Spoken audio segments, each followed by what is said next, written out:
Well, hello friends, Andrew here yet again, and this today is episode 100, excuse my itching, and 48. And we're continuing as Jesus is heading towards Jerusalem, and we pick up the narrative in Matthew chapter 20, verse 20. Then the mother of the sons of Zebedee came to Jesus with her sons.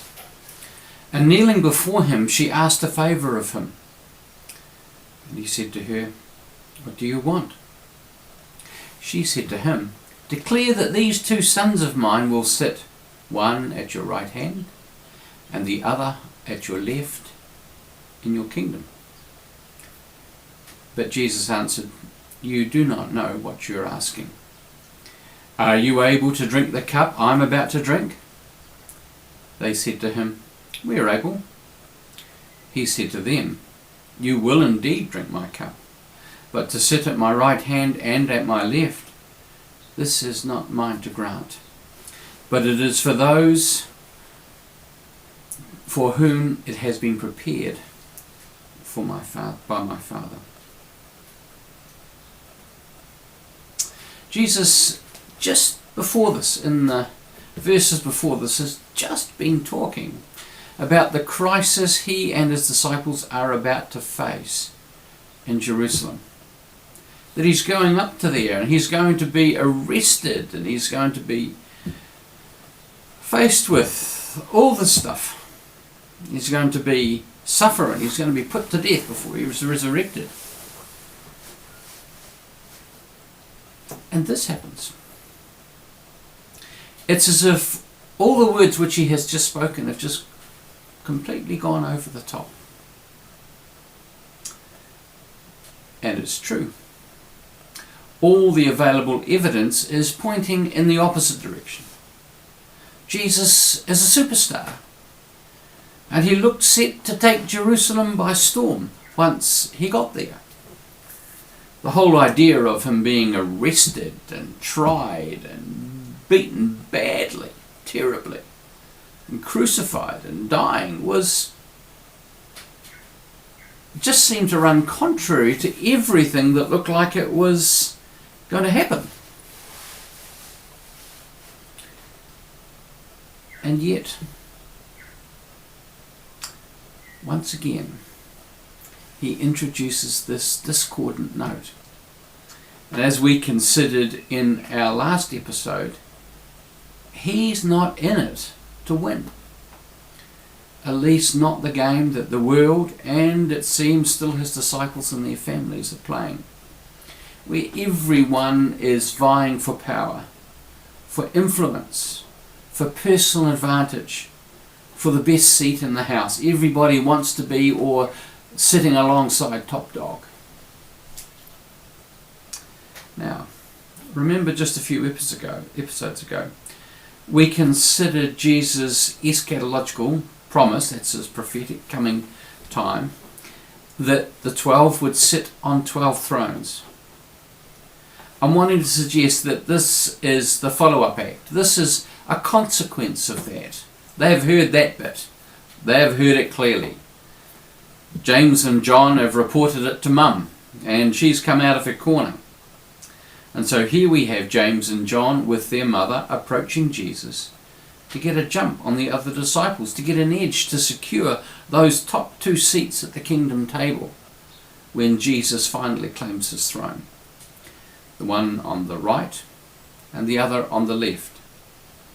Not too concerned about which one has which seat, though probably will be appropriate for James to be sitting on the right, being the senior, and John on the left.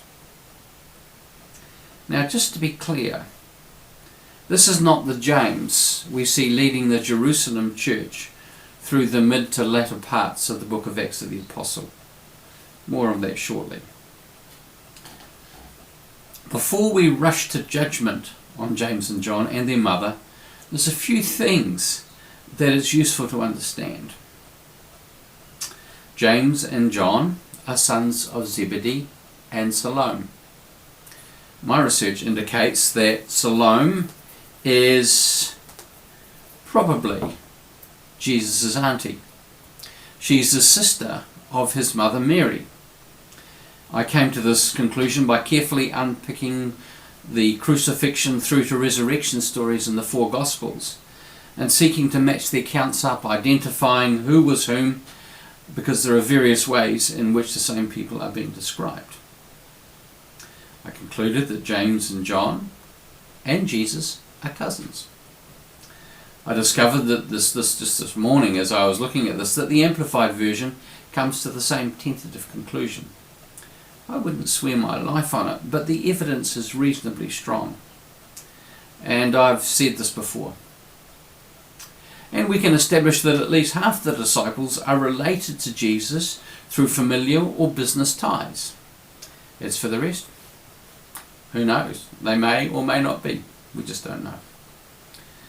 The James in the book of Acts is Jesus' brother. Not this James, the brother of John.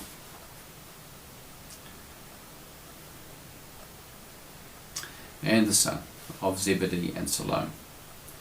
This James does indeed drink of the cup of suffering and is the first of the 12 martyred, and we see that early in the book of Acts, certainly in terms of time frame in Acts chapter 12 verse 2.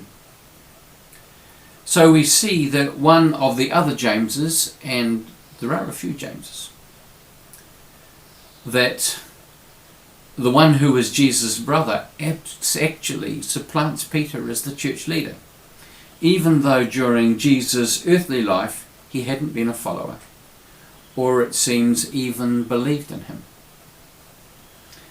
As I've said before, the early church seems to be a family business. In that world, everything runs by family ties, by dynastic lines.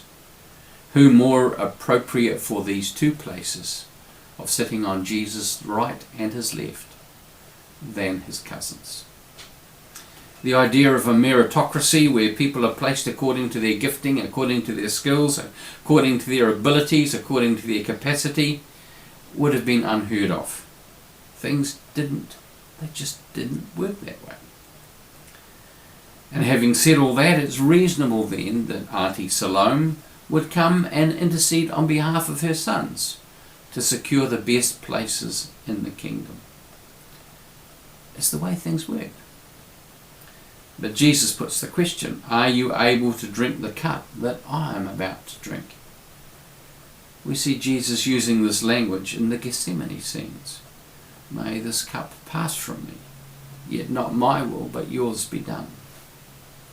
We are able, is their reply. They have no idea what they're asking or potentially getting themselves in for. In this case, as I said before, it's James who was executed early on by Herod, by the sword, and John who has to watch, presumably, his brother's death and go on to live a long, full life afterwards. They were brutal times. And yet the key point here comes back to the whole thrust of Jesus' ministry. His intent in introducing a kingdom that runs on different principles, that doesn't run on the top-down, power looking after itself hierarchical model that the world couldn't imagine being without, as the fall has hardwired it into us. These two places, if there be such places, remember, the first shall be last and the last shall be first. Perhaps there is no first and last. Perhaps there is no right or left. These belong to those that the Father has appointed for them. I've wondered if there'll be people no one has ever heard of, that don't appear in any history books. Total unknowns who gave their lives in full, wholehearted generosity in the love and service of Jesus and all those around them. Maybe, and here's an outrageous thought, they haven't even been followers of Jesus at all, having never heard the gospel, yet have lived in such a way that when they meet him, they'll say, that It was you. It was you all the time. Remember, the kingdom of heaven turns everything on its head. I'm more than happy to leave all these decisions in Father's hands. In Genesis 18 and 25, Abraham asks the question, will not the judge of all the earth do what is right? Of course he will. Of course he will. God bless you.